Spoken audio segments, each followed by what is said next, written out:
Salut à toutes et à tous, j'espère que vous allez bien. On se retrouve pour la deuxième partie du troisième épisode de Chimère, consacré au lien entre la poésie et le cinéma. Lien qu'on va explorer aujourd'hui en faisant la critique du dernier film de Pedro Almodovar, La Voix humaine, adapté de la pièce de Jean Cocteau.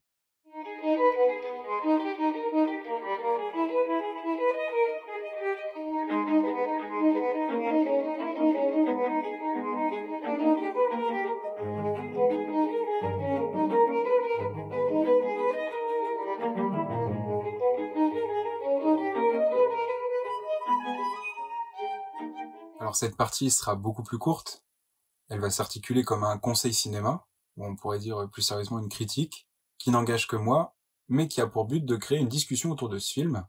Je crois que c'est quand même, je l'ai dit en introduction, devenu assez rare de pouvoir discuter d'une nouveauté cinématographique. Donc comme on a la chance d'en avoir une sous la main, on va en parler aujourd'hui. Allez voir ce film, je crois qu'il y a beaucoup de choses à dire sur ce film. Euh, et si vous faites une interprétation de cette œuvre, si elle vous touche, derrière on peut en discuter, c'est un peu le but de cette vidéo. Donc je vous donne un peu mon interprétation, ce que j'en ai pensé par rapport à l'œuvre de Cocteau, euh, écrite en 1930, ou en tout cas dans ces eaux-là, et on se laissera là-dessus avec, j'espère, derrière des discussions qui seront entamées. Donc la pièce de Cocteau, pour comprendre un petit peu ce qu'a voulu faire Almodovar, c'est un monologue en un acte qui a été écrit pour une femme qui vient d'être abandonnée par son ex-conjoint et qui lui parle au téléphone pour lui demander de venir pour savoir quand est-ce qu'il va venir chercher ses affaires qu'il a laissées chez cette dame. Alors moi, c'est une pièce que j'aime beaucoup, pas parce qu'elle me rappelle des scènes que j'ai pu vivre dans mon adolescence. Je crois qu'on est pas mal à pouvoir partager ce désespoir téléphonique en espérant que quelqu'un revienne, mais parce qu'en fait, Cocteau, et ça c'est vraiment, je crois, le génie de cette pièce, a réussi à créer, en partant d'un monologue, un dialogue entre cette femme qui parle au téléphone, donc qui performe hein, son désespoir.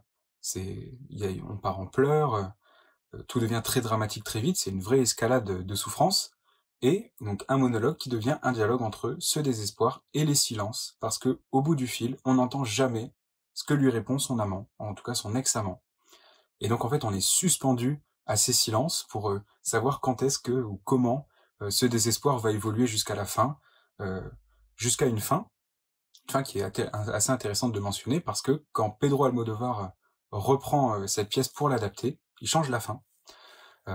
C'est une adaptation libre donc, et je crois même il change un petit peu le sens qu'il a voulu donner à cette pièce. Donc c'est ça qu'on va essayer de voir un petit peu. Et ce film de Pedro Almodovar, donc cette adaptation, moi, elle m'a laissé un petit peu sur ma faim. Pourquoi? Je vais essayer de l'expliquer un petit peu. Déjà parce que je considère que dans le dialogue, on a perdu beaucoup d'images poétiques. Alors vous allez dire que je vous conseille un film que j'ai trouvé moyen. Il y a beaucoup de choses à garder dans ce film, hein.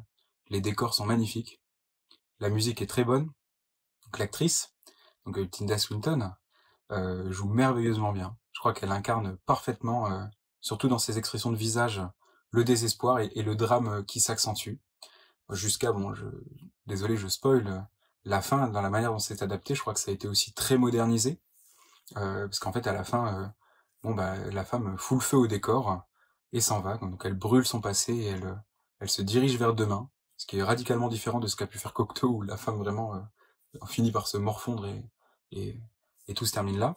Donc la fin est différente, peut-être adaptée à la manière dont Pedro Almodovar conçoit une femme moderne. Donc ça, c'est encore une fois libre à l'interprétation de chacun.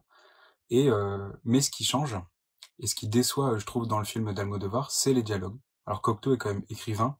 Il y a une phrase que j'ai trouvée très belle dans la pièce de Cocteau, et en fait ça fait référence à ce que je disais dans Le sang d'un poète, où l'image du suicide revient quand même assez fréquemment. Elle est toujours présente dans La Voix humaine. À un moment, l'actrice s'enroule le fil du téléphone autour du cou.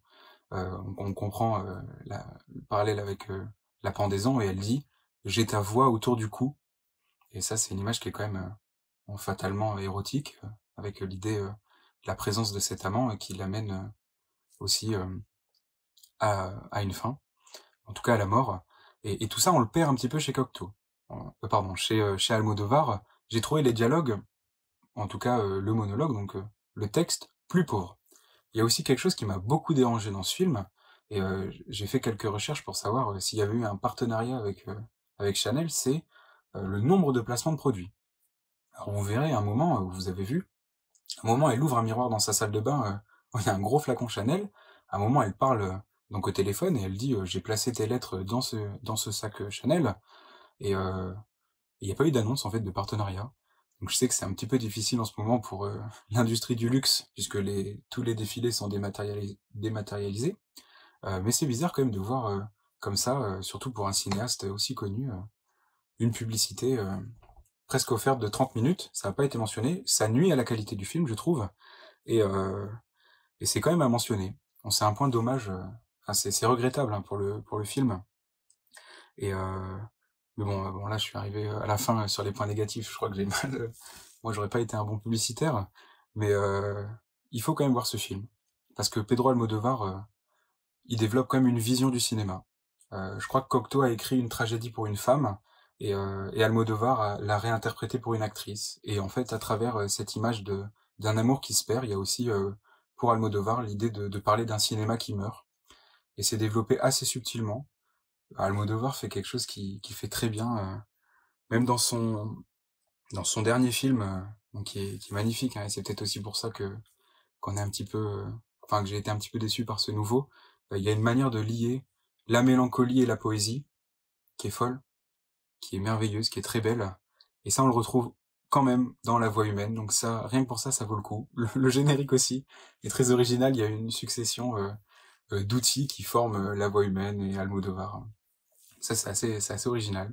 Ça vaut le coup, ça vaut le coup d'œil et heu et voilà, il y a pour revenir un petit peu au but de la série, c'est 2 films qui explorent à leur manière, donc dans Le sang d'un poète, il y a une volonté de montrer des images, oniriques, d'explorer la manière dont on peut, créer un poème au cinéma. Donc il y a ce lien entre la poésie, et le cinéma et pour Almodovar, c'est une approche, peut-être, moins, consensuelle de la poésie. Ça s'éloigne un peu plus des textes et des images, mais c'est quand même une exploration artistique, assez approfondie. Donc je vous conseille ces 2 films.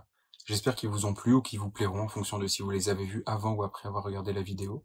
Je vous remercie de l'avoir regardé, c'était un format un petit peu différent, un peu plus artisanal, peut-être un peu plus précipité, le timing, de la sortie du film a fait que, mais je vous remercie quand même d'avoir regardé et je vous donne rendez-vous au prochain épisode de Chimère. Merci beaucoup, à bientôt.